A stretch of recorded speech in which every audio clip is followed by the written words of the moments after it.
ఏపీలో election fever అయితే start అయిపోయింది. ఈ రోజు మీలో చాలా మంది ఓటు వేయడానికి వెళ్తూ ఉండుంటారు అండ్ అలాగే ఓటు వేసి కూడా వచ్చుంటారు. ఇన్ కేసు ఓటు వేసి ఉంటే మాత్రం ఎవరికి ఓటేశారో ఖచ్చితంగా కింద కామెంట్ చేయండి అండ్ అలాగే ఎందుకు ఓటేశారని కూడా ఖచ్చితంగా కింద కామెంట్ చేయండి. అండ్ ఈసారి మాత్రం ఎలక్షన్స్ చాలా అంటే చాలా టగ్ ఆఫ్ వార్గా ఉండబోతున్నాయి. ఎందుకంటే ఒకవైపు వైసీపీ, ఇంకోవైపు ఎన్డీఏ అంటే TDP, BJP and Janasena party ఉమ్మడిగా పోటీ చేయబోతున్నాయి. సో ఈ రెండింటి మధ్య కూడా చాలా అంటే చాలా టగ్ ఆఫ్ వార్ అయితే జరగబోతుంది.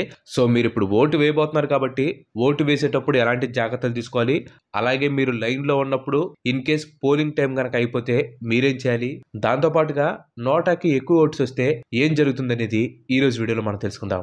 Let's get into the show.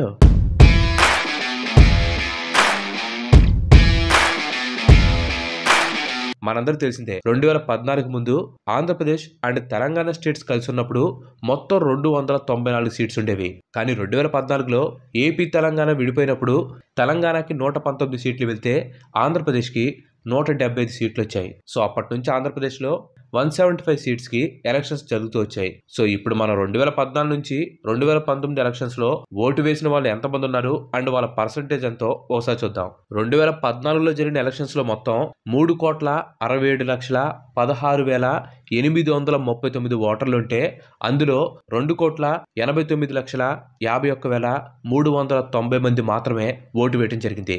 అంటే 2014లో జరిగిన ఎన్నికల్లో కేవలం 78.9% మాత్రమే ఓటు వేశారు. 2014లో టీడీపీ 102 సీట్లతో ఆ ఎలక్షన్స్లో గెలిచింది. అండ్ అదేవిధంగా 2019లో ఓటింగ్ పర్సంటేజ్ వచ్చేసి 79.74. ఆ టైంలో టోటల్గా 3,93,45,717 మంది ఓటర్స్ ఉంటే 3,13,33,163 మంది ఓటర్లు ఆ ఎలక్షన్స్లో ఓటు వేశారు. అండ్ ఈ ఎలక్షన్స్లో వైఎస్ఆర్సీపీ 151 భారీ సీట్లతో గెలిచింది. ప్రజెంట్ ఇప్పుడు జరిగే ఎలక్షన్స్లో దాదాపుగా 4,09,00,000 మంది ఓటర్లు ఓటేయడానికి అయితే రెడీ అయిపోయారు. సో ఈ ఎలక్షన్స్లో వైఎస్ఆర్సీపీకి అలాగే ఎన్డీఏ పార్టీకి మధ్య గట్టి పోటీ అయితే ఉండబోతుంది. సో వీళ్ళిద్దరిలో ఎవరు గెలుస్తారనేది మనం జూన్ వరకు వెయిట్ చేసి చూడాల్సిందే.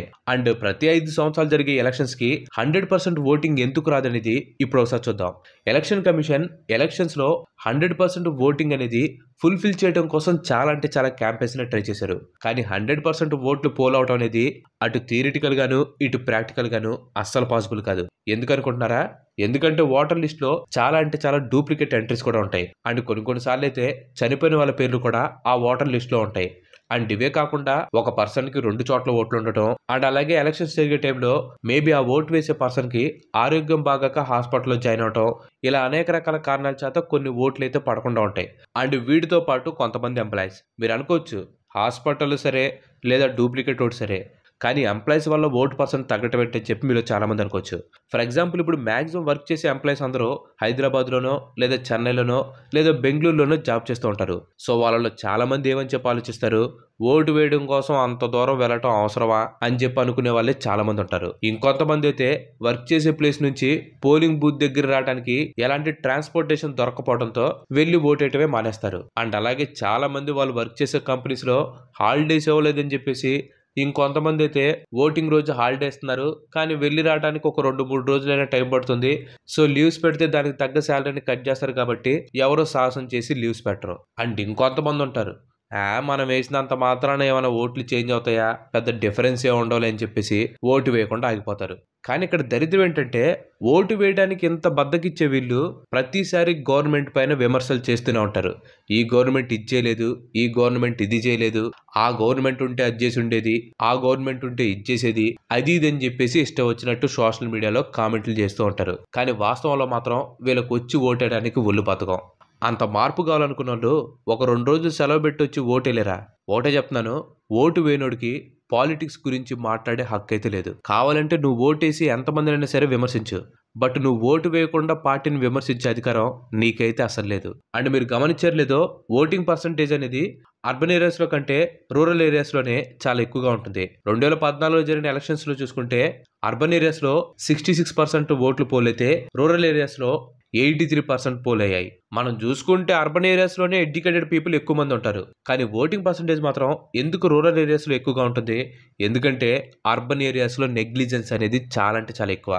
అర్బన్ ఏరియాస్లో ఎవడి లైఫ్ ఆడిది, లేచామా, వర్క్ చేసామా, ఇంటికొచ్చామా, పడుకున్నావా అంతే. కానీ పల్లెటూరులో మాత్రం అలా ఉండరు. ఖచ్చితంగా ప్రతి ఒక్కరు ఎలక్షన్స్ టైం అప్పుడు ఉదయాన్నే వెళ్ళి ఓటేసి వస్తారు. అండ్ దానికి తోడు పల్లెటూరులో ఇంకో ప్లస్ పాయింట్ ఏంటంటే వాళ్ళకు పోలింగ్ బూత్స్ అనేవి చాలా అంటే చాలా దగ్గరగా ఉంటాయి. అంటే వాళ్ళు వాకబుల్ డిస్టెన్స్లోనే వెళ్ళిపోయి వాళ్ళ ఓట్స్ అనేవి వాళ్ళు వేసుకోవచ్చు. సో ఇది కూడా వాళ్ళ ఓట్స్ ఎక్కువగా ఉండడానికి one of the reasons.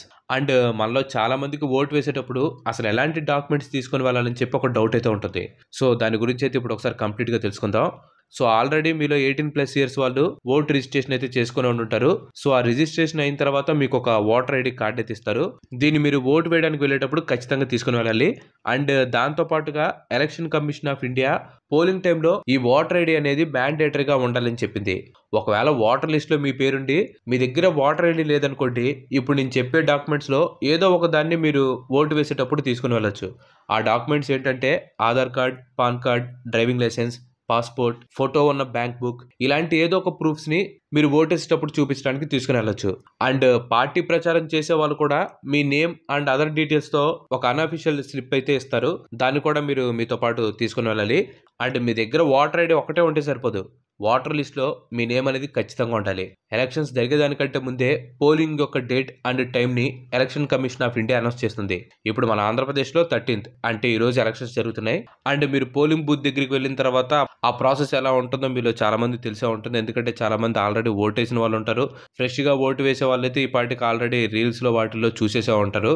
So దాని గురించి పెద్దగా చెప్పాల్సిన అవసరం అయితే లేదు. బట్ మీరు తెలుసుకోవాల్సింది ఏంటంటే ఓటు వేసేటప్పుడు ఆ ఈవీఎం మిషన్ ఏదైతే ఉంటుందో దాని పక్కనే VVPAT మిషన్ అని చెప్పేసి ఇంకోటి ఉంటుంది. అంటే అది ఒక ట్రాన్స్పరెంట్ డిస్ప్లే అనమాట.